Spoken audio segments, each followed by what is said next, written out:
Hello guys, আসসালামু আলাইকুম। সবাই কেমন আছেন? আমি আল্লাহর রহমতে অনেক ভালো আছি। আমার শাশুড়ি আজকে 5টা ডিম সিদ্ধ করছে, যেহেতু আমরা লোক সংখ্যা 5 জনই। তো আজকে ডিম সিদ্ধ এটা হচ্ছে ভেজের তরকারি হবে। আমার কিন্তু গোটা ডিম সিদ্ধ খুবই ভালো লাগে। আমি ছোটোবেলায় কি করতাম জানেন? আপনাদের একটা গল্প শোনাই। আমি ছোটোবেলায় যখন ডিম এরম করে আমার মা ভাজতো, আমি ডিমের কুসুম দিয়ে ভাত মাখতাম, মেখে খেতাম, এতটা স্বাদ লাগতো। ওই ছোটোবেলায় সেই স্বাদটা মনে হয় এখন আর পাওয়া যায় না, আর এখন ওইভাবে আর খাওয়া হয় না। তো এই যে শাশুড়ির ডিম ভাজা শেষ, এখন পেঁয়াজগুলো দিয়ে দিবে। তো পেঁয়াজগুলো সুন্দর করে ভেজে নিবে, তারপরে হচ্ছে মশলা অ্যাড করবে, যেভাবে রান্না করা হয় আর কি। আজকে সকাল থেকে যে পরিমাণে বৃষ্টি হচ্ছিল, তো লাস্টে মনে হলো যে এই তরকারিটাই করা হোক। প্রতিদিন কিন্তু মাছ মাংস খাওয়াই হয়, মাঝে মধ্যে কিন্তু একটু ডিম খেলে ভালোই লাগে।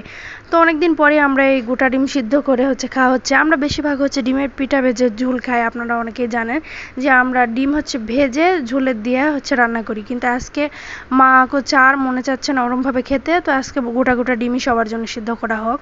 তো এই যে মশলা সব দিয়ে দিল, এখন এটা কষাবে। ঝোলের ক্ষেত্রে আপনি মশলাটা যত সুন্দর করে কষাবেন, ঝোলটা ততটাই স্বাদ হবে। সুন্দর করে এখন কষিয়ে নিচ্ছে। আমার কিন্তু ঝোলের তরকারি অনেক ভালো লাগে। অনেকে চচ্চড়িও ভালো লাগে, কিন্তু ঝোলটা আমি বেশি খাই।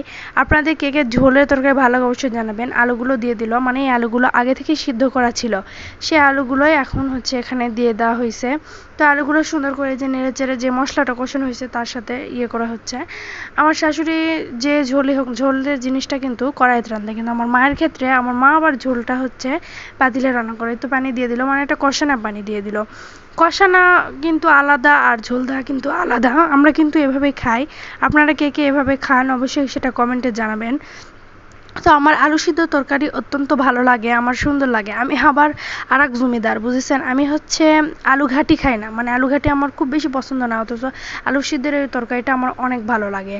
আমার শাশুড়ি যে নেড়ে চেড়ে নিচ্ছে, কষানো হচ্ছে। আপনি কষানোর যে সেন্টটা বের হয়েছে সেই স্বাদ। এই তরকারি দিয়ে কে কে মুড়ি খান? আমি কিন্তু এই ঝোলের তরকারি দিয়ে অসম্ভব লেভেলের মুড়ি খাই।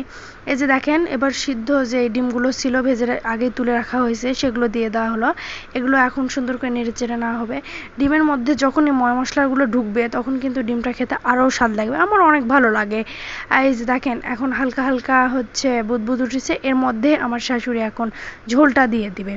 ঝোল দেওয়ার সাথে সাথে ঝোলের যখন বলকটা আসবে, আমাদের আলু তরকারি কিন্তু বেশি একটা বলক তুলতে হয় না, কারণ পরে কিন্তু আলু চুষে নেয় আর ঝোলটা অনেকটা আঁটো হয়ে যায়। তো এই যে আমার শাশুড়ি এখন ঝোল দিয়ে দিছে। তো এক কড়াই ঝোলে আমাদের দিতে হয়, আমরা মানুষ বেশি আর সবাই যেহেতু বেশি তরকারি খায়। আমার যখন সব কিছু করাই হয় তখনই বেশি বেশি করা হয়, কিছু করার নেই, মানুষজন বেশি। এই যে একটু বলক উঠলে আমার নামিয়ে রাখবো, কারণ আলু তরকারি অনেকটা ঝোল টেনে নেয়, পরে অতিরিক্ত ঘন হলে আলু তরকারি আবার খেতে মানে মন চায় না, ভালো লাগে না খেতে, মানে গলায় বেঁধে যায়, খাওয়া যায় না। তো এই তো আমার তরকারি প্রায় শেষ। তো গাইস, কেমন লাগলো অবশ্যই জানাবেন। আজকে এই পর্যন্তই, আল্লাহ হাফেজ।